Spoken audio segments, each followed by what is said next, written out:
오늘 이제 욥기 3강을 함께 나누도록 하겠습니다. 좀 빨리 끝내려고 했는데요. 계속 좀 길어지는 것 같아요. 그래도 일단은 하는 데까지는 해보고요. 못하게 되면은 또 다음 기회가 되면은 또 해보도록 할게요. 오늘 욥기 3강이고요. 오늘 나눌 내용은 이제 8절부터 14절, 저번에 못했던 부분, 그 다음에 또 두 번째 파트인 15절부터 21장, 15장부터 21장인 하나님이 정말 의로우신가에 대한 이야기를 이제 나누는 파트 부분, 이제 요 부분을 좀 나누려고 하는데요. 그러니까 오늘 다 할 수는 없을 것 같아요. 그래서 다 준비를 하진 않았고요. 그래서 좀 하다가 오늘도 좀 끊어보려고 합니다. 8장에는요, 이 친구 중에 빌닷이라는 친구가 나와요. 이제 그 친구가, 이제 죄를 회개해라고 이야기하며, 이제 우리가 너무나 잘 알고 있는 말씀 있죠. 우리 다 같이 한번 읽어볼까요? 시작.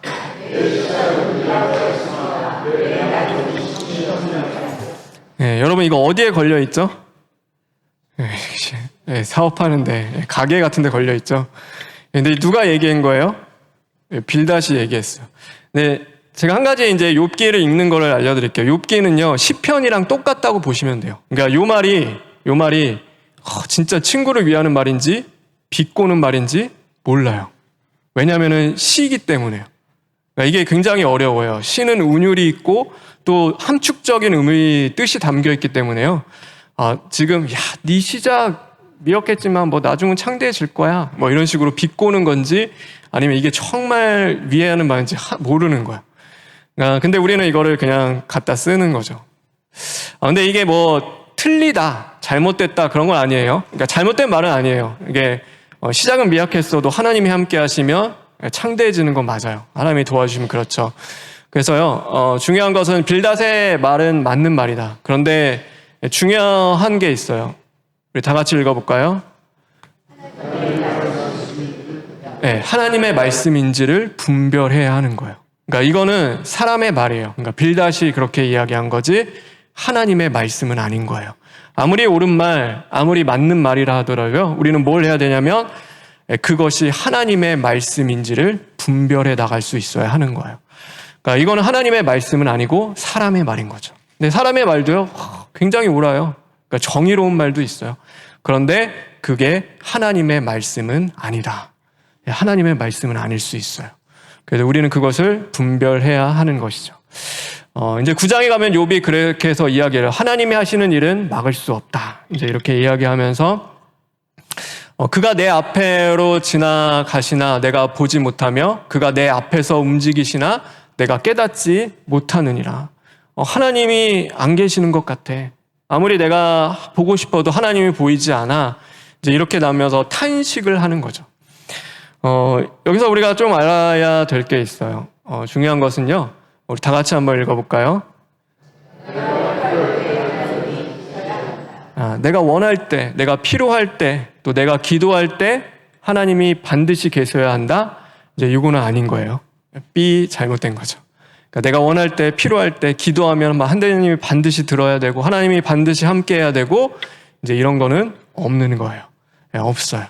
이거는 하나님이 그렇게 말씀하신 적이 없는 거죠. 근데 그래서 당연함이 아니라 우리는요, 감사해야 되는 거예요. 하나님이 함께 하시는 것, 하나님이 나의 기도를 들어주시는 것, 정말로 하나님이 내 곁에서 나를 인도해 주시는 것은요, 그러니까 당연한 게 아니에요. 그러니까 감사해야 하는 일인 거죠. 당연히 왜 하나님 계셔야 되는데 안 계셔? 왜 하나님이 있어야 되는데 왜 보이지 않아? 그런 거는 없는 거예요. 우리에게는 하나님이 함께 해주시는 것은 정말 감사한 일인 거예요. 사실 하나님 얼마나 바빠요. 하나님 이 온 우주 만물을 다 다스리고 계시는 분이신데 그 하나님이 오늘 나의 작은 신음에 들으시고 기도해 주시고, 그러니까 왜 그렇게 해요? 그러니까 그거는 사실 관계죠, 관계. 사랑. 자녀와 하나님 아버지의 관계 속에서 아무리 바빠도요, 아버지는 그렇잖아요. 부모는 자녀의 이야기를 이렇게 들어줄 때도 있잖아요. 바쁘고 힘든데도 또 이렇게 들어줘요. 그러니까 왜냐면은 시간을 내서라도 그렇게 하죠. 왜냐하면 그것은 사랑의 관계이기 때문인 거예요. 그러니까 얼마나 감사한 일이에요. 그러니까 그거는 진짜 감사한 거죠. 그러니까 우리가 당연하게 여기지 말아야 된다. 그리고 10장에 보면요, 하나님이 나를 아신다라고 해요. 그래서 내가 하나님께 아뢰오니 나를 정죄하지 마시옵고, 이제 욥의 예가 계속돼요. 무슨 까닭으로 나와 더불어 변론하는지 내게 알게 하옵소서. 그래서 주께서 내가 악하지 않은 줄을 아시나이다. 주의 손에서 나를 벗어나게 할 자도 없나이다. 그래서 하나님이 계시지 않는 것 같아. 하나님이 없는 것 같아. 왜 하나님이 함께하지 않으실까라고 하면서도 욥은 무엇을 고백하냐면 주님이 다 알고 계실 것이다. 주님이 나를 보고 계실 거야. 나의 이 어려움, 나의 이 마음, 나의 이 악한 마음을 품지 않고 있는 것도 주님이 다 아실 거다라고 이제 이렇게 고백을 하는 거예요. 그러니까 신앙과 믿음의 고백을 이제 하고 있는 거죠. 맞는 거예요. 그러니까 주님은 그러세요. 그러니까 안 계시는 것처럼 보이지 않고 침묵하시는 것처럼 있지만 그 가운데서도 주님 뭐 하시냐면 우리를 보고 계시는 거예요. 그러니까 지켜보고 계세요. 우리와 함께 하세요. 주님이 드러나 계시지가 않을 뿐이지. 내가 하나님이 함께 하심을 그걸 깨닫지 못하는 것 뿐이지요. 하나님은 다 보고 계시는 거예요. 다 알고 계세요. 그러니까 모든 상황과 어떻게 돌아가고 있는지, 어떻게 어떤 태도와 이 고난 속에서 어떤 마음과 태도를 지키며 있는지, 또 어떻게 사람들이 그 관계를 맺어가는지를 하나님은 다 보고 계시는 거예요. 그래서 우리가 하나님을 두려워하는 거죠. 그러니까 그리고 나서 하나님이 나중에 갚으시는 거예요. 그러니까 그때는 몰라요. 그때는 아무도 모르는 거예요. 그런데 훗날에 하나님이 그걸 다 지켜보고 계시는 거예요. 그래서 우리가 사람한테 함부로 할 수 없는 것도요. 왜 그러겠냐? 하나님이 다 보고 계시는 거예요. 그러니까 이 보고 계시기 때문에, 하나님이 다 지켜보고 계시고 아시기 때문에 우리는 하나님을 경외하는 거예요. 하나님 앞에 살아가기 위해서 기도하며 또 깨어있고 또 무너지고 실패하면 또 하나님 앞에 시인하고 회개하며 그 하나님 앞에 서려는 그 자리로 나아가는 거죠. 이제 그러자 이제 소발이라는 친구가 또 이야기해요. 하나님을 속일 수 없다. 하나님을 속일 수 없다. 야, 네 속에 있는 거, 나 악한 것이 없는 거 주님이 아실까? 거짓말하지 마. 하나님 속일 수 없어라고 하며 네 죄를 회개해라고 이제 이야기를 하는 거예요. 근데 이 소발이 하는 이야기들이 좀 몇 가지 있어요. 우리 다 같이 한번 읽어볼까요?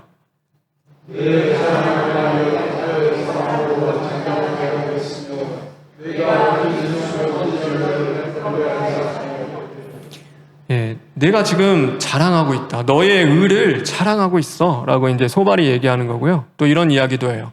내 말에 의하면 내 돈은 정결하고 나는 주께서 보시기에 깨끗하다 하는구나. 이제 이렇게 이야기를 하는 거예요.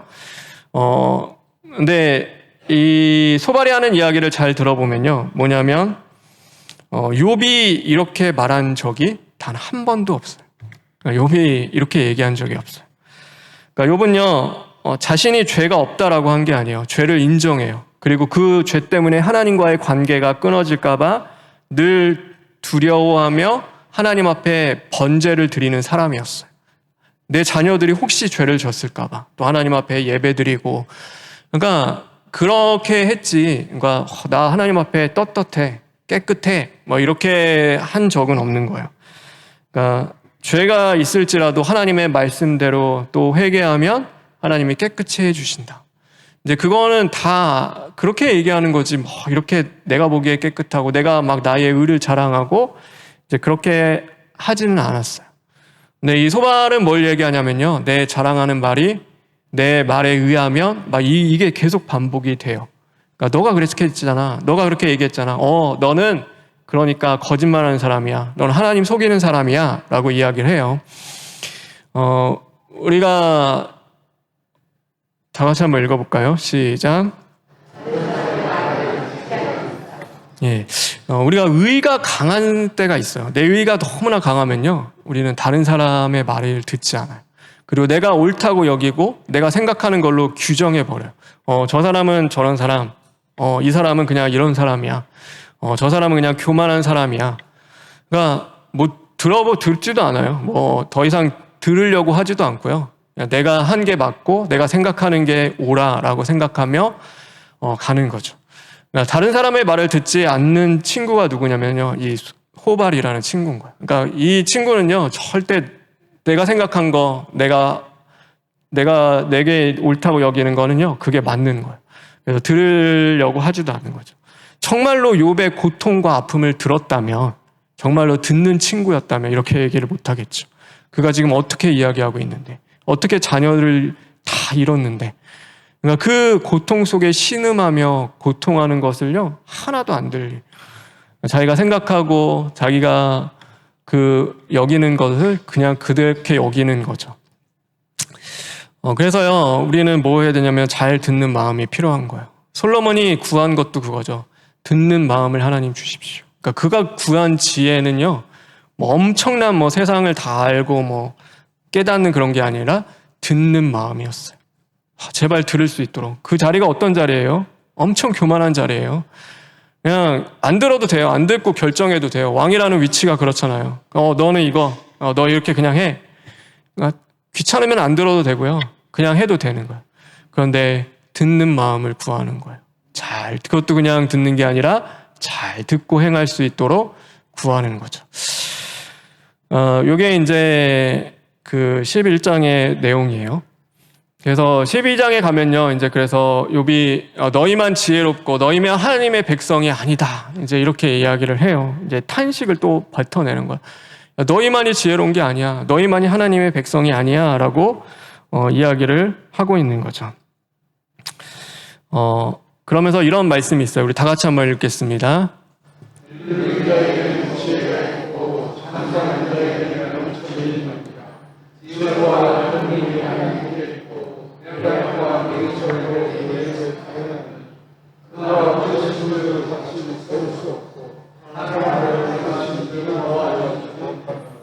예, 지혜와 권능은 누구에게 있다고요? 하나님께 있다. 하나님께 있는 거예요. 우리가 기도하는 마음 막 이렇게 주실 때가 있어요. 제가 새벽에도 설교했는데, 막 이렇게 예배하고 싶은 마음, 하나님 앞에 막 기도하고 싶은 마음 주세요. 근데 그거는 누가 주시냐면 하나님이 주시는 거예요. 그러니까 내 힘이 아니에요. 하나님이 막 이렇게 불붙듯이 붙잡아 주시고 막 이렇게 사로잡아 주시면요, 막 하나님 너무 만나고 싶고요. 막 기도하고 싶어서 막 견딜 수가 없고요. 하나님 막 예배하고 싶어요. 근데 그거는 하나님이 주시는 거예요. 그런데 그거를 갖고요, 우리 뭐 하냐면요, 정말로 내가 하나님 더 하나님 가까이 하고 하나님 앞에 더 나아가고 막 하나님 만나면서 그렇게 더 이제 믿음이 장성하고 막 그러면 되게 좋은데, 다른 사람에게 지적하는 거예요. 나는 이런 마음이 있는데 왜 너는 기도 안 해? 왜 너는 왜 이렇게 예배 안 드려? 너는 왜 그런 마음이 없어? 이제 이러면서 다른 사람들 다 보고 다니는 거예요. 근데 우리는 겸손해야 돼요. 그 마음 누가 주신 거냐면 하나님이 주신 거예요. 깨닫게 하는 지혜도요, 누가 주시냐면 하나님이 주시는 거예요. 그러니까 나는 이 정도 아는데 내가 이렇게 알아. 그래서 우리는 자랑하고 교만할 게 하나도 없는 거예요.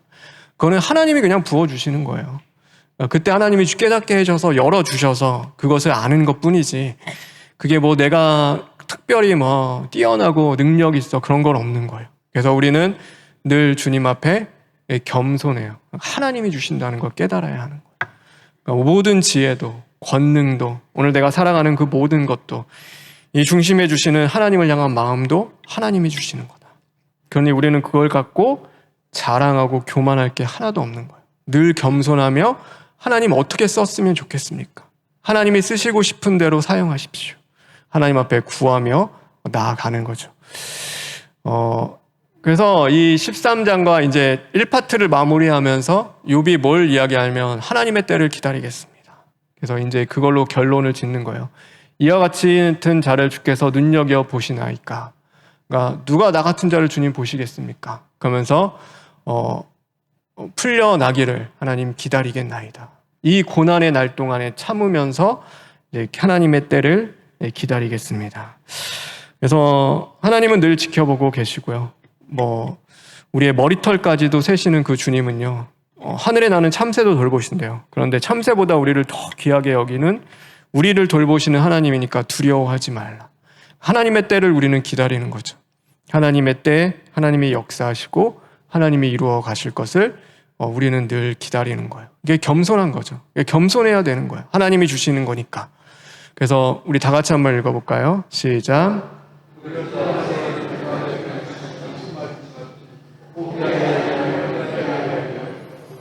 예. 그러니까 낙심할 일은 항상 찾아와요. 선을 행해도 낙심할 수 있어요. 그러나 우리는 포기하지 않으면 때가 이르면 하나님이 거두어 주시는, 또 거둘 수 있는 은혜를 하나님이 주신다. 그래서 우리는 늘 하나님 앞에서 포기하지 않고, 그러니까 심는 일. 그러니까 나중에 보면 이 성경에 보면요, 이 갈라디아서 6장의 말씀인데 5장에 보면 이게 열매라고 해요. 그러니까 선을 행하는 것은요, 이렇게 심는 거예요. 심는 것. 성령을 따라서 심고 열매 맺는 건데, 그거는 기다려야 되고 참아야 되고 견뎌야 될 일들이에요. 그래서 그 때를, 하나님의 때를 기다리는 거죠. 하나님의 때에 나중에 이제 하나님이 나타나시잖아요. 그래서 그러니까 지금은 아닌 거예요. 지금은 하나님은 지켜보고 계세요. 지켜보고 계시지만 아직이에요. 아직은 아닌 거예요. 그래서 우리는 늘 하나님의 때를 모르겠어요. 이해할 수 없어요. 그럴 때 우리의 고난의 이유를, 저희가 그랬죠. 이 책은 고난의 이유를 알려주지 않아요. 고난을 대하는 태도에 대한 걸 알려주는 거예요. 우리는 어떻게 해야 되냐? 하나님의 때를 기다리는 거예요. 하나님을 신뢰하고 하나님의 선하심을 믿고 우리는 기다리는 거죠. 이제 그게 이제 1파트가 맞춰지는 거예요. 이제 15장부터는 하나님은 정말 의로우신가에 대한 논증이 시작되고, 이제 거기서부터 21장까지 쭉 이어져서 나아가는 거. 이 엘리바스라는 사람이요, 사람이 어찌 깨끗하겠느냐라고 시작을 하면서 이제 논증을 다시 풀어 나가기 시작을 해요. 그러면서 이런 얘기예요. 내가 제일 먼저 난 사람이냐? 산들이 있기 전에 내가 출생하였느냐? 이 엘리바스는요, 이게 이 친구들 중에서 제일 나이가 많아요. 연장자예요. 그러니까 나이가 많은 사람으로서 지금 뭘 얘기하냐면, 내가 내게 보이리니 내게서 들으라. 그러니까 내가 본 것을 설명하겠다. 그러니까 야, 너 좀 배워. 내가 연륜이 있는데, 경륜이 있는데, 내가 신앙의 경험이 있는데 너에게 좀 얘기를 해줄게. 좀 들어봐. 이제 이렇게 시작하면서 이제 이야기를 하기 시작을 하는 거죠. 그러니까 나이가 많으니까. 그러니까 지금 욥보다도 훨씬 나이가 많은 거예요. 이 모든 친구들 중에서 가장 나이가 많은 이 엘리바스가 이렇게 이야기를 하는 거예요. 그러면서 뭘 얘기하냐면요. 우리 다 같이 한번 읽어볼까요? 그가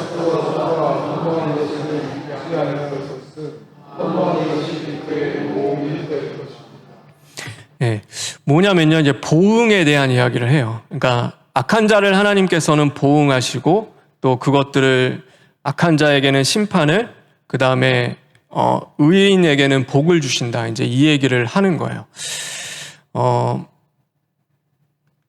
그래서 인과 보응에 대한 이야기를 이제 해요. 원래면 이 욥기의 가장 중요한 주제 중에 하나가 뭐냐면요, 인과응보예요. 그러니까 하나님은 악한 자를 벌하시고 이제 의로운 자에게 복을 주신다. 이제 이게 보통 알고 있는 상식 지혜인 거예요. 지혜. 이제 그것이 깨어지고 부서지는 것이 이제 욥기의 책이기도 해요. 우리가 하나님을 얼마나 알 수 있을까? 얼마나 알 수 있을까? 그래서 우리는 하나님을 단편적으로 알 수밖에 없어요. 그죠? 내 평생을 살아도, 잘 살아도 100년이에요. 뭐 오래 산다 해도 100년이라고 잡아도 하나님의 시간 속의 100년은요, 정말 아무것도 아닌 거예요. 하나님의 나라를 이루어갈 때, 하나님의 뜻이 여기서부터 여기까지 이루어질 때 점 하나도 찍을 수 있을까요? 100년이라는 시간을. 그러니까 우리는 그것을 통해서 하나님 다 알아. 하나님 다 아는 것 같아. 그래서 내가 하나님에 대해서 가르쳐 줄게. 이제 이렇게 나가는 거죠. 근데 몰라요. 하나님 어떻게 알겠어요? 하나님이 어떤 분이시, 하나님의 어떤 플랜과 계획과 그 모든 것들을 우리가 다 어떻게 알겠어요? 하나님이 알려주시는 만큼 우리는 알 수 있어요. 그러니까 인과응보도 마찬가지예요. 인과응보는요, 성경에 나와요. 그러나 그것은 하나님의 하나의 단편적인 부분인 거예요. 그게 하나님은 딱 인과응보, 그러면은 모든 성경은 다 하나님 인과응보야. 이제 이렇게 갈 수가 없는 거예요. 여러분, 불의한 자가 심판을 받고 악인이 고통을 당할까요? 그러니까 세상은 그렇지가 않죠. 세상을 들어가는 거 보면 악한 자들이 더 잘 될 때도 있고, 또 하나님 믿는 의인이 고통과 아픔을 당할 때도 있어요.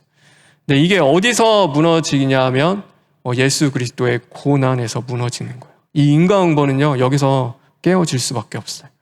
예수님은 의인이셨어요. 죄가 없이 가장 깨끗한 분이셨는데 예수님이 뭘 당하셨냐면 저주와 죄를 안고 십자가에서 죽으신 거예요. 이거 어떻게 설명할 수 있겠어요? 인과응보 갖고 예수님의 고난과 그 십자가의 고통을 어떻게 설명하겠어요? 하나님의 아들인데 의로운 그분께서 고통과 아픔을 당하신 거를 그러니까 뭘로 설명을 할 수 있겠어요? 하나님은 의인은 절대 심판하지 않아. 하나님은 고통을 안 줘. 아픔을 안 줘. 그렇게만 알고 있는 것 같고 어떻게 하나님을 다 설명할 수가 있겠어요?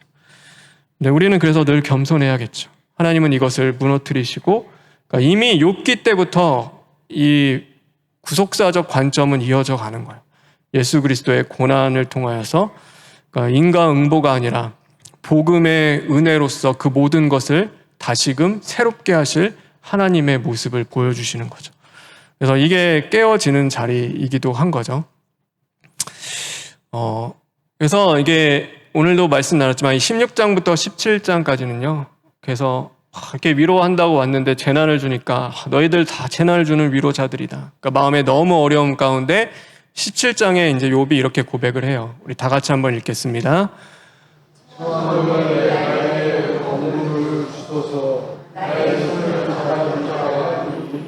네, 너무 힘든 거예요. 제발 여기서 이제 담보 얘기가 나오고요. 나중에 좀 읽어보세요. 16장에 보면요. 그러니까 내 땅아 내 피를 가리지 말라라고요. 이제 속량에 대한 것들이 나와요. 근데 이거는 제가 깊이 다루진 않겠어요. 왜냐하면 이거 다루면은 또 시간도 오래 가고 어려워지니까요. 그러니까 피에 대한 얘기와 담보에 대한 이야기가 나오는데요. 이거를 누가 대신 지불하셨냐면 자신의 피를 흘려서 그러니까 우리의 무지한 우리가 죄인이 피를 흘려서 내가 죽어야 되는데요. 예수님께서 피를 흘리시고 대신 그 값을 치러 주심으로써 우리의 손을 잡아 주신 거예요. 그러니까 죽을 수밖에 없는 죄인이었고 그러니까 고통 중에 신음하며 건짐받을 수 없는데요. 주님이 들어오셔서 그것을 해 주신 거죠.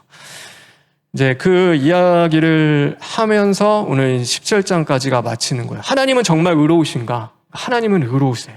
왜 의인에게 고통 주시는데? 왜 정말로 하나님이 의로우세요? 그럼 예수님도 고난을 당하셨는데. 하나님이 가장 사랑하시는 예수님도. 이제 이런 것들이 끊임없이 이어져 가는 것이 이제 21장까지의 내용인 거예요. 그래서 우리 마지막으로 이 말씀만 나누고요. 오늘 이제 강의를 마치려고 해요. 우리 다 같이 한번 읽겠습니다. 이 성경을 읽다 보면요, 이게 욥이 하나님을 붙잡는 것처럼 보여요. 너무나 어려운 중에도 기다리겠습니다. 하나님, 제가 그래도 하나님 포기하지 않겠습니다. 또 기도하고 하나님 붙잡는 것처럼 보여요. 그런데 욥의 정말로 진짜 메시지는 사실 그거예요. 하나님이 욥을 붙잡아 주셨다는 사실이에요. 그러니까 욥이 신앙이 멈추고 무너질 수가 있었어요. 그러니까 모든 걸 다 잃었을 때요, 더 이상 나아갈 힘이 없는 거예요. 그러니까 주저앉을 수도 있고요, 이제는 그냥 신앙을 다 포기할 수도 있어요. 그런데요, 하나님이 뭘 하시냐면 그 욥을 붙잡아 주시는 거예요. 붙잡고 지금 어디까지 가냐면 그의 영적 지경을 더 넓혀주세요. 하나님을 더 깊이 알아가고 하나님을 더 만날 수 있는 자리로 하나님이 계속 끌어주시는 거예요. 우리의 인생도 마찬가지예요. 내가 하나님 붙잡고 있는 것처럼 보일 때가 있잖아요. 간신히 내가 막 신앙 지키고 가는데요, 그렇지 않아요. 하나님이 우리를 붙잡아 주시는 거예요. 우리는 그것을 잊어버리면 안 돼요. 그래서 우리는 늘 겸손한 가운데 오늘도 하나님이 나를 붙잡아 주셨구나, 하나님 참 감사합니다, 기도하며 나아가는 거죠.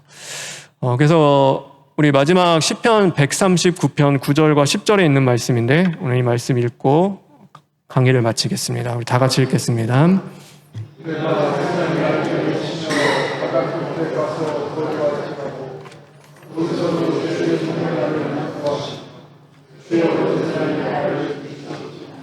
네, 새벽은요 칠흑이에요. 그러니까 바다 끝은요 이제 더 이상 갈 데도 없어요. 이제 거기는 절벽이죠. 그런데 내가 주님을 붙잡는 것이 아니라요, 주의 손이 나를 붙잡고 계시는 거예요. 네, 감사한 거죠. 네, 저는 그거를 믿어요. 그러니까 제가 붙잡으려고 하면은 갈 수 없는 그 길을 주님이 붙잡아 주셨기 때문에 우리는 가고 있는 것이다. 그러니까 늘 겸손한 가운데 주님 앞에 감사하며 이해할 수 없는 사건과 문제 속에서도요, 하나님을 바라보고 하나님을 의지하며 또 믿음으로 이겨나갈 수 있는 저와 여러분 되길 간절히 소망합니다.